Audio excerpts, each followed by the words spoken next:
এই বছরের সব থেকে টাফ ম্যাচ ছিল এটা। আর মোস্ট ইম্পর্টেন্ট 3 পয়েন্ট আমাদের লিগেতে এই রেসেতে থাকার জন্য।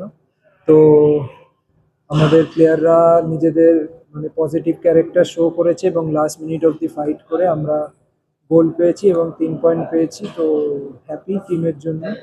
এবং আমাদের এটাই আবার উইনিং স্ট্রিকটা কন্টিনিউ করতে হবে নেক্সট 5টা ম্যাচে।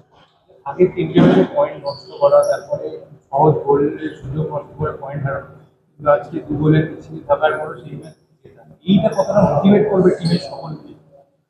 অবভিয়াসলি এই বছর আমরা যে এই ম্যাচটা খেললাম, আর আমাদের নিজেদের ড্রেসিং রুমেও পজিটিভ ভাইবস আসবে এই ম্যাচটার পর, কারণ আমরা কামব্যাক করতে পারি, যে আমরা পিছিয়ে পড়েও ঘুরে দাঁড়াতে পারি।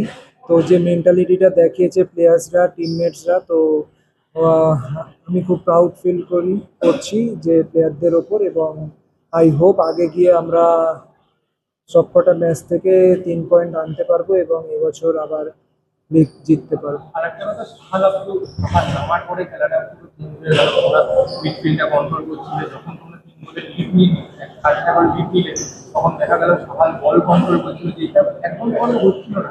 যেই কারণে একদম শেষ মোমেন্টে গিয়ে তোমরা গোল পেয়ে যাচ্ছিলে, বল কন্ট্রোলটাকে হচ্ছিল না। কি বলবে সাহালের আজকে গেম?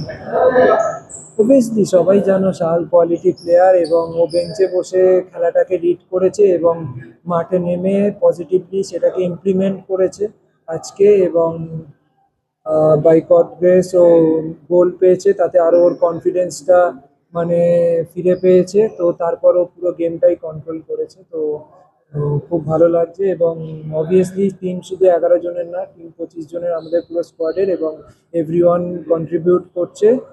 তো একসাথেই আমরা হেরেছিলাম, একসাথে জিতবো এবং এবছর একসাথেই ট্রফি জেতার লক্ষ্যে থাকবো। থ্যাংক